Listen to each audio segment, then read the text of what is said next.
Welcome to this episode of ASA Live. We're going to be talking about American Express today. Very exciting. I am pleased to have with me Mr. Marco. Marco, how are you doing? Doing great, Shams. Thank you for inviting me here. Thank you for being with us. In a case study of transformations, one cannot ignore the history of American Express.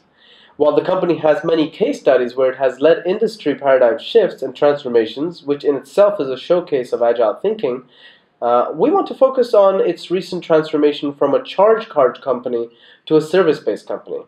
With the advent of technology, data mining tools, and target advertising in the early 90s, the traditional charge industry saw an influx of partnerships between card providers and other companies proliferating the consumer market with programs, and B, plastic. Plastic. Interesting. What was happening to the customers and the market with this proliferation? Frankly speaking, customers were getting sick of it. Chargeback cards were an innovation, connecting points to it was innovative too, and then, if you can look at it, the charge card and the programs were becoming commodities in a way. In the market, simple supply and demand meant that margins for us card providers and the value of the points that these programs provide shrank to zero, a negligible value in comparison to other programs.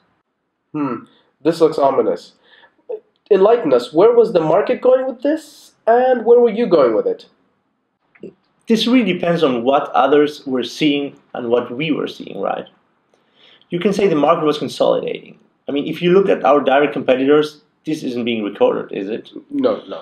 Visa, MasterCard climbed into the thick of the jungle with hacked away at partnering with as many partners as possible. It wasn't easy for us. In some ways, first of all, this was our baby. We created this industry of collecting user data, and secondly, in this period, we were taking quite a hit. In fact, there's a well-known Boston Tea Party case. Marco, we wouldn't be talking to you today if there wasn't a success story here, so tell us what happened. I think to summarize it, we realized the industry was really evolving. It wasn't about the cards, or the points, or the permutation of how many different programs we could partner with. The modern consumer market was evolving.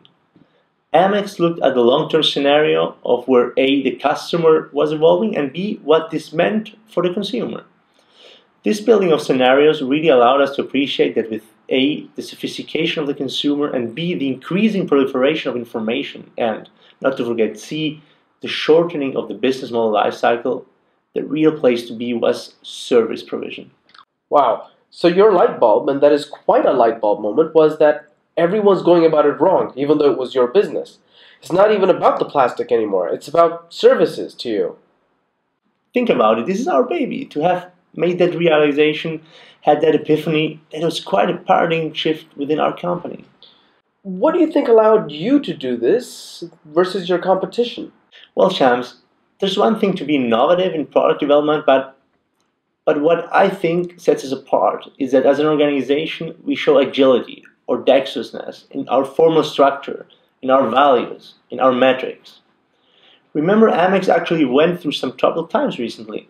What came out of that was a very strongly knit team. In our leadership, we didn't waste time with a $1 million one-time strategy document, but instead the senior management had principles that were sufficiently broad, but had a proper level of specificity, more operational than a lofty mission statement or values outline.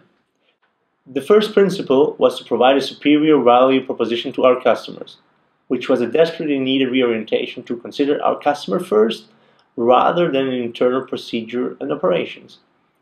The second principle was that we needed to achieve best-in-class economics, a carefully worded statement that focused people on both cost and revenue.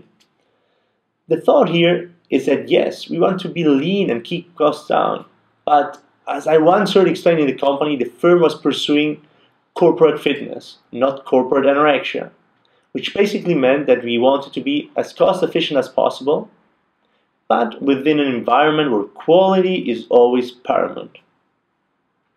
Lastly, everything we did had to enhance the brand. Harvey really reignited Amex's focus and pride in the brand.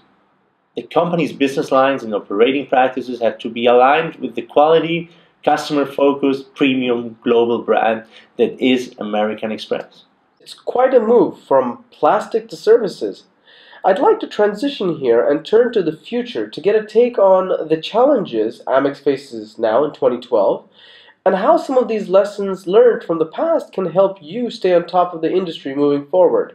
If I had to make a summary of our most immediate challenges, I would nail it down to two, which is digital wallets. Are we moving towards a cardless world? And there, Amex has really tried to expand into alternative mobile and online payment services. We have hired proven executives in the tech sector, and we have even created a division exclusively focused on generating new non-traditional revenues, which is called enterprise growth. And the second big risk for Amex is a commoditization of the market. And there we need to stay true to our core strength, a premium brand in terms of service and rewards. We don't compete on price, and we offer the best premium rewards. Marco, it's just been a very good experience. Thank you so much for telling us what goes on inside American Express. Ladies and gentlemen, that's all the time we have for today. This was ASA Live. Thank you. See you next time.